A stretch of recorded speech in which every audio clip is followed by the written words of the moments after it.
Transcribed.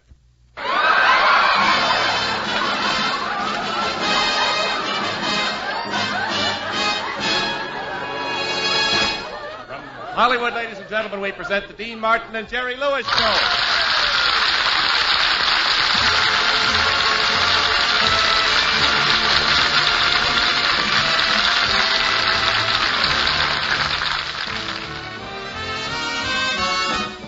Dean Martin and Jerry Lewis are brought to you by Anacin for fast relief from pain of headache, neuritis, and neuralgia, by Dentyne, the gum with breathtaking flavor, by Beeman's Pepsin, the gum that's great to chew and good for your digestion, too, and by Chesterfield.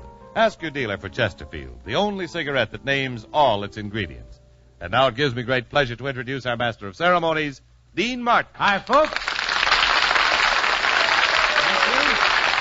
Thank you very much. Well, it's HR for the old Martin and Lewis troupe, and all the familiar hands stand ready to embark on another mission across the NBC airwaves. So, Rich, let's go.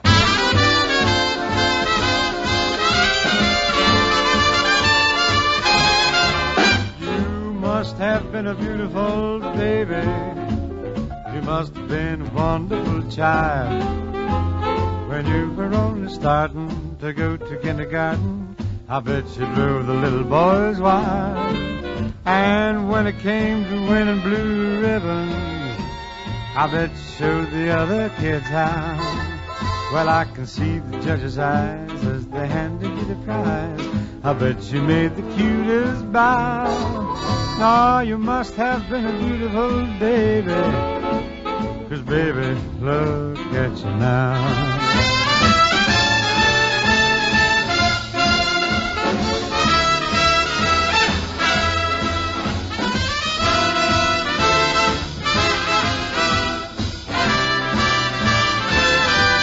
And when it came to winning blue ribbon, you must have shown the other kids how. Well, I can see the judge's eyes as they handed you the prize. Bet you made the cutest bow. Ah, you must have been a beautiful baby. 'Cause baby, look at you now.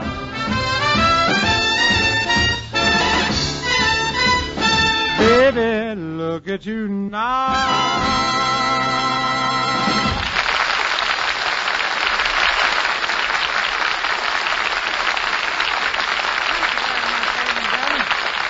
And now, I'll give Hey, me... Dean! Hey, Dean! Hey, Dean!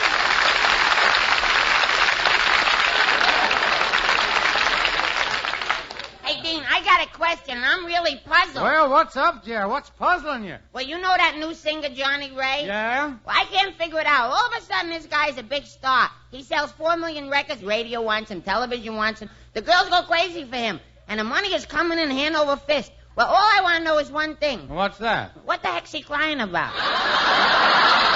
Jerry, Johnny Ray doesn't always cry. He just cries when he sings. Oh, I get it. You don't sing so good. Ah, don't talk crazy, Jerry. Johnny Ray sings very good. Oh, then you should be crying. Now, look, Jerry, Johnny Ray doesn't bother me any more than Jack Benny bothers you. Good heavens, I didn't think you felt that miserable. If you don't mind, Jerry, if you don't mind, I'd just as soon drop the whole subject. Sure, Dean. But first I got to tell you, you don't have to worry about those other singers, because in my book, you're the greatest of them all, buddy. And I mean it. You got something that's really different. It sets you apart from all the rest.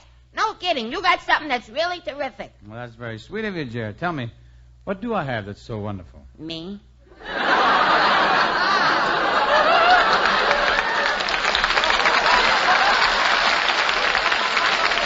Now, you listen here, Jerry, I really do think you ought to start acting your age. You must make a terrible impression on girls. Oh, no, I don't, Dean. In fact, I always know the right thing to do. Last night I took a girl to a dance, and I even wired her some flowers. Sounds wonderful. Did you dance every dance? Oh, we couldn't. The flowers were wired to her legs. Well, I give up. I'm through arguing with you. Besides, it's time we introduce our first guest this evening. Tell me, do you know who it's going to be? Well, that great food expert, Conrad Van Crunch, was supposed to visit us again, but we just heard that he won't be here. Well, we don't seem to have a guest, Jerry, unless you'd like to take Von Crunch's place. Steenie Boy, I think that would be splendid Cardinal Sterling and definitely Peachy Keen. All righty. Ladies and gentlemen, it becomes my pleasure to welcome back that international gourmet and author of the best-selling book, Through Darkest America with Knife and Fork. Herr Conrad von Crunch, how are you? How are you today, sir? The whole stomach is upset. I feel all nervous, like I have butterflies in my stomach. Well, that's too bad. What'd you have for dinner? Butterflies? Herr von Crunch, you've been all over the world.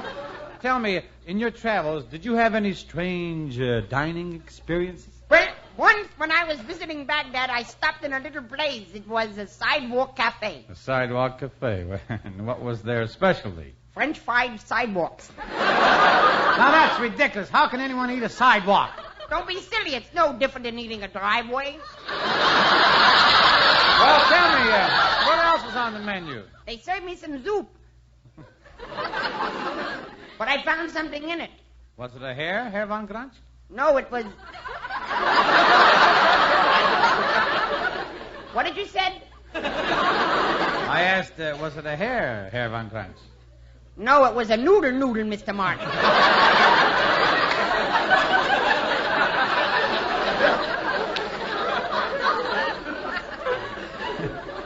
Where'd you dig up the noodle? The same place you dug up the hair, Selma.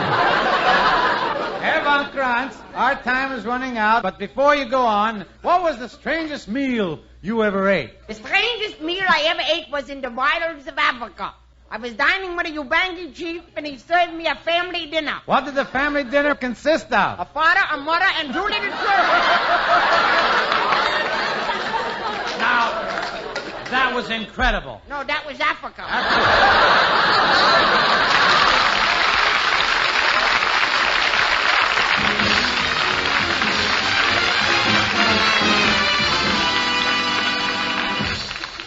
Well, as Herr von Crunch fades into oblivion, there emerges before our eyes the handsome figure of Jimmy Wallington. Well, thank you, Dean. Ladies and gentlemen, every day you hear more and more about an incredibly fast way to relieve the pains of headache, neuritis, or neuralgia. It's Anacin, A-N-A-C-I-N. Now, the reason Anacin is so wonderfully fast-acting and effective is this. Anacin is like a doctor's prescription. That is, Anacin contains not just one, but a combination of medically proven active ingredients in easy-to-take tablet form. Thousands of people have received envelopes containing Anacin tablets from their own dentist or physician, and in this way discovered the incredibly fast relief Anacin brings from pains of headache, neuritis, or neuralgia. So the next time a headache strikes, take Anacin, A-N-A-C-I-N. Anacin in handy boxes of 12 and 30. Economical family-size bottles of 50 and 100. Ask for Anacin at any drug counter.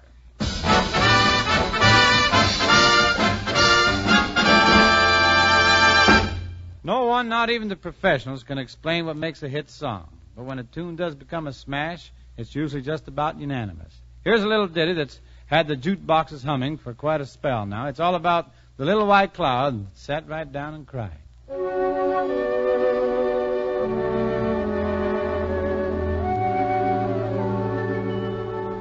I went strolling down by the river, feeling very sad inside, when all at once I saw in the sky the little white cloud that cried. He told me he was very lonesome. No one cared if he lived or died, and said sometimes the thunder and lightning would make all the little clouds hide. He said, have faith in all kinds of weather, for the sun will always shine. Do your best and always remember the dark clouds pass with time. He asked me if I'd tell all the world just how hard all little clouds try. That's why I think I'll always remember the little white cloud that cried. He said, have faith in all kinds of weather, for the sun will always shine. Do your best and always remember the dark clouds pass with time. He asked me if I'd tell all the world just how hard all little clouds try. That's why I think I'd always remember the little white cloud that sat right down and cried.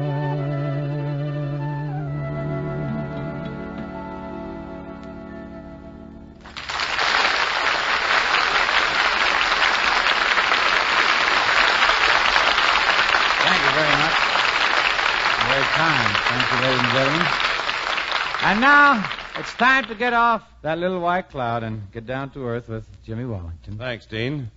And now here's something of interest to everybody. For breathless moments. For your breathless moments. Chew Dentine, the gum with breathtaking flavor. Dentine tastes so good. Dentine freshens your breath. Dentine helps keep your teeth sparkling, clean, and white. Dentine, the gum with breathtaking flavor. Before you go out, and always after eating, drinking, smoking, refresh your breath with Dentine. You'll love Dentine chewing gum, for Dentine has a wonderful, tingling, nippy flavor that lingers on and on. It's delicious. And remember, Dentine helps keep your teeth white, too. Keep Dentine handy. You'll enjoy refreshing your breath when you chew Dentine. So, for breathless moments, for your breathless moments, Chew Dentine, the gum with breathtaking flavor.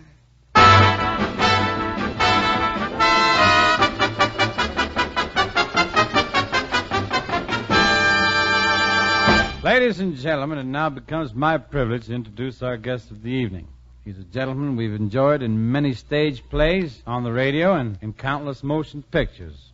So here he is, a very fine actor and the world's greatest connoisseur of chills and thrills, the one and only Mr. Boris Karloff, ladies and gentlemen.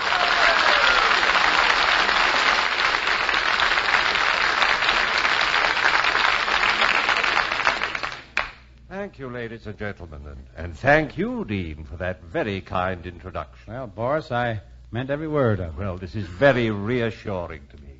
You see, in spite of the fiendish parts that I play in pictures, I'm really a kind and mild-mannered man. In fact, I'm as soft-hearted and gentle a man as you could ever meet. Don't I appear that way? Dean, why don't you answer? I can't. You're choking me.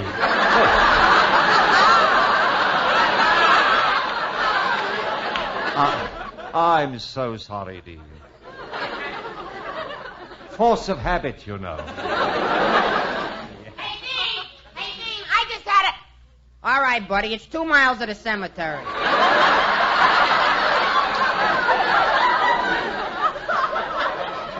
Cemetery?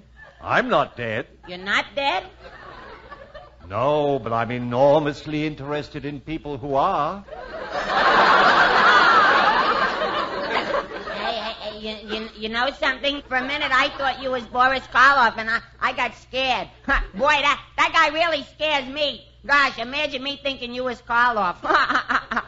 I am Boris Karloff.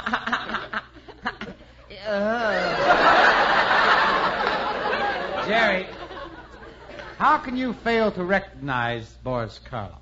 Gosh, Mr. Karloff, I've seen all those movies you make, and you always look so weird and horrible. Your face is so frightening. You look like a regular monster. Now, wait a minute, Jerry. It's the makeup that makes me look like a monster. Oh, I see. Now tell me, what's your excuse?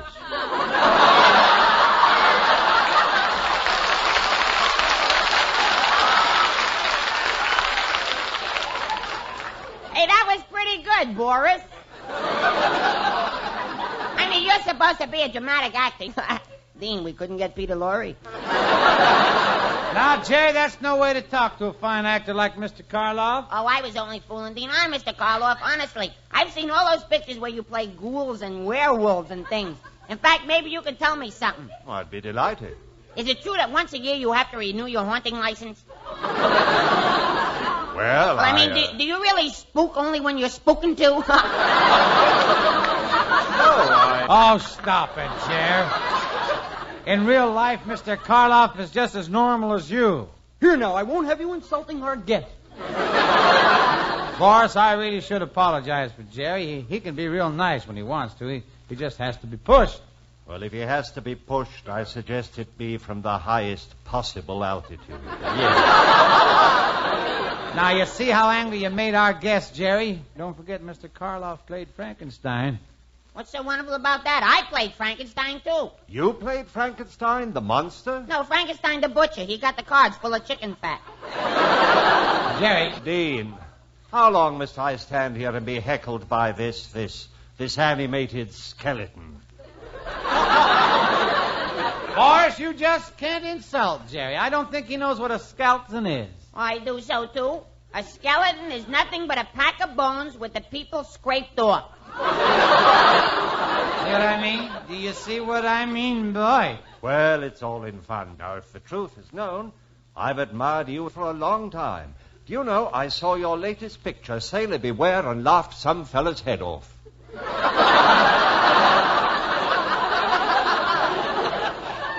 Have you seen all our pictures, Mr. Karloff? Yes, indeed. And ever since I saw That's My Boy, I've had a secret desire to play your father in a motion picture.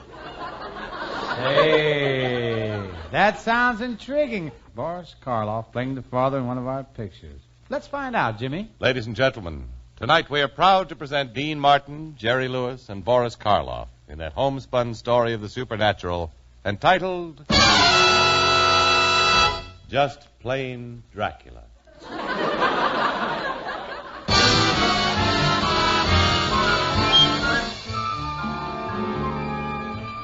Our scene is the typical suburban dungeon of an average family, of werewolves. As we look in on this quaint little home, Frank, the oldest son, is just returning from school. Well, here I am. Might as well go in.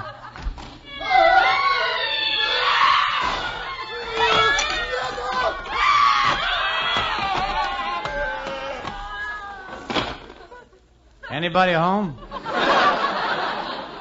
Well, hello, Frank. I'm glad you're home. Just go into the kitchen. I think your mother left you some cold meat. That's nice. Anybody I know?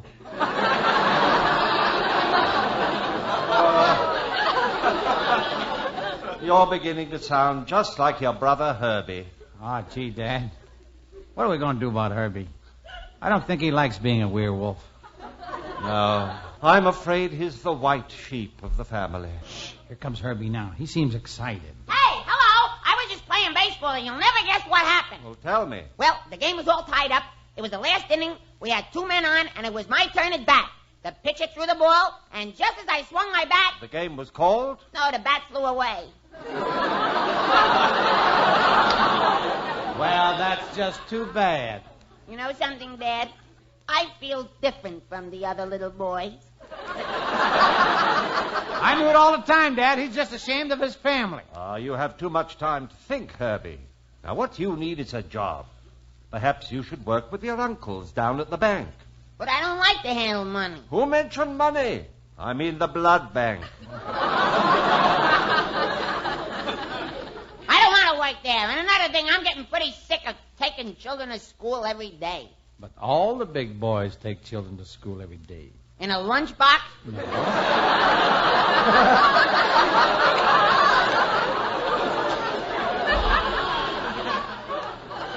Herbie, you must learn to be proud of your people.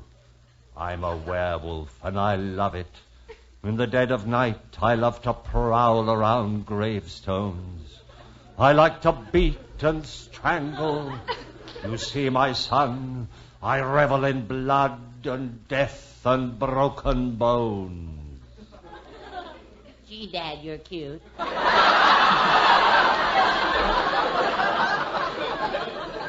Herbie, you must learn to accept things like your brother Frank. He's happy as he is.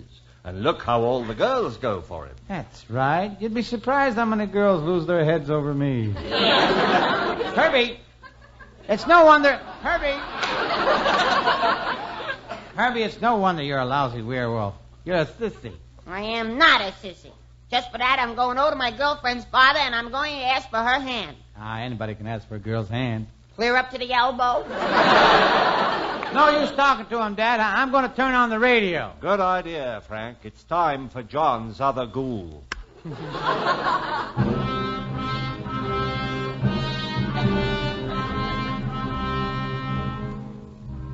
You hear that, my son? Gee, Dad, they're playing our tune. Why, son, you do care. Well, welcome back to the Werewolves, Herbie. Let's sing our anthem. All right, boys, sound your A. Oh! Oh! Go days, go days, dear old lovely go days. Spooking and haunting, we're on the run. Though we're not human, we still have fun. I am a werewolf 12 feet tall. I never walk when I can crawl. And I am the biggest creep of all. 'Cause we are a trio of ghouls. I feel so spooky. 'Cause we are a trio of ghouls.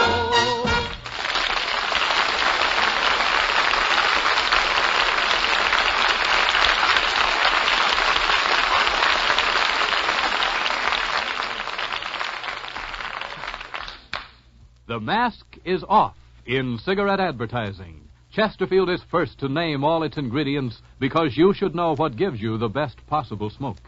Chesterfield uses the right combination of the world's best tobaccos, pre-tested by laboratory instruments for the most desirable smoking qualities. And Chesterfields are kept tasty and fresh by pure, costly moistening agents entirely safe for use in the mouth, as proved by over 40 years of continuous use in tobacco products. And remember, your Chesterfields are wrapped in cigarette paper of the highest purity, the best money can buy. That's what Chesterfields are made of, the world's best tobaccos, pure, costly moistening agents, the best cigarette paper money can buy, nothing else.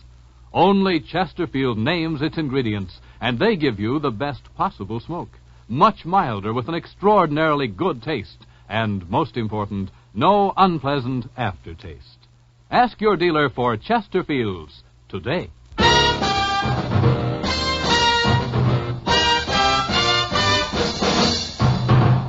Some weeks ago, we were winding up our theater date in Minneapolis, and we decided to have a little blowout after the last show. Well, all the kids were there, and after the remains of a dozen steak sandwiches were cleared away, we sat down for a gab fest, a few stories, and a little close harmony singing. Long about 2 a.m., I finally latched on to one of the prettiest Western songs ever written. So, Richard, let's relive a little, huh?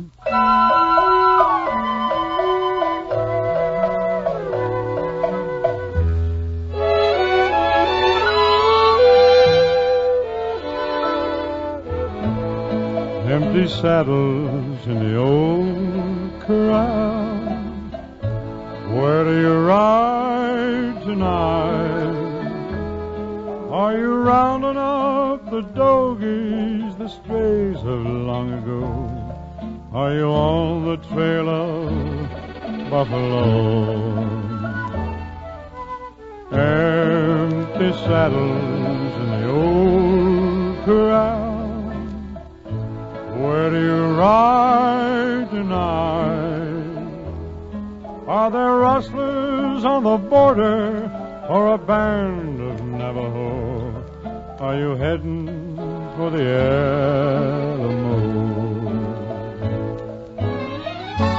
Empty guns covered with rust. Where do you talk tonight? Empty boots covered with dust. Where do you walk tonight? Empty saddles in the old corral. My tears will be dry tonight.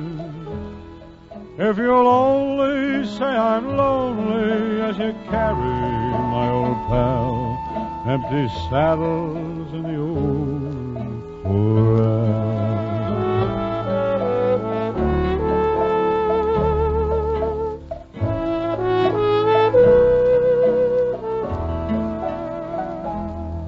If you'll only say I'm lonely as you carry my old pal, empty saddles in the old corral.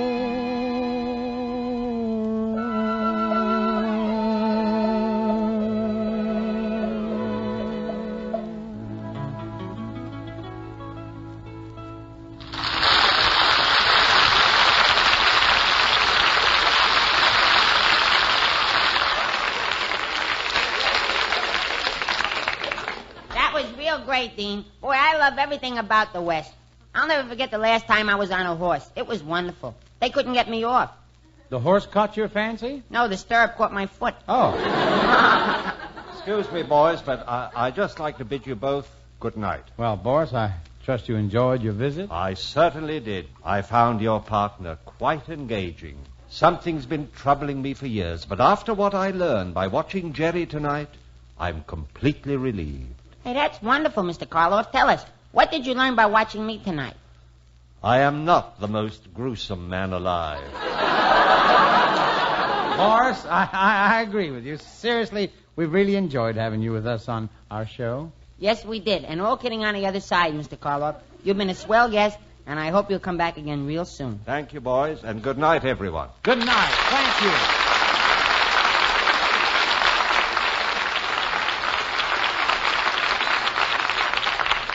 Good night, Mr. Karloff. And ladies and gentlemen, we've been asked to give you a message of utmost importance. The American Cancer Society is now in the midst of its 1952 Cancer Crusade, and funds are urgently needed to help the ACS carry on its vital programs of research, education, and service to the cancer patient. Strike back against cancer by giving generously to your unit of the American Cancer Society. Mail your contribution today to Cancer, C-A-N-C-E-R, in care of your local post office.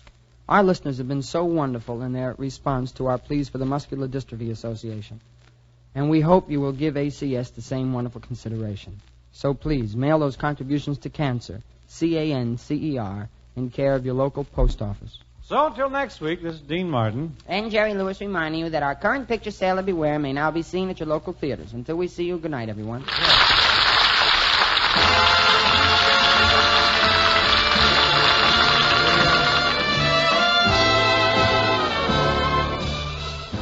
Ladies and gentlemen, from Hollywood, you have just heard transcribed the Dean Martin and Jerry Lewis Show, written by Ed Simmons and Norman Lear, produced and directed by Dick Mack, with music under the direction of Dick Stabile, and brought to you by Anderson for pains of headache, neuritis, and neuralgia, by Dentyne, the gum with breathtaking flavor, by Beeman's Pepsin, the gum that's great to chew and good for your digestion, too, and by Chesterfield, the only cigarette that names all its ingredients.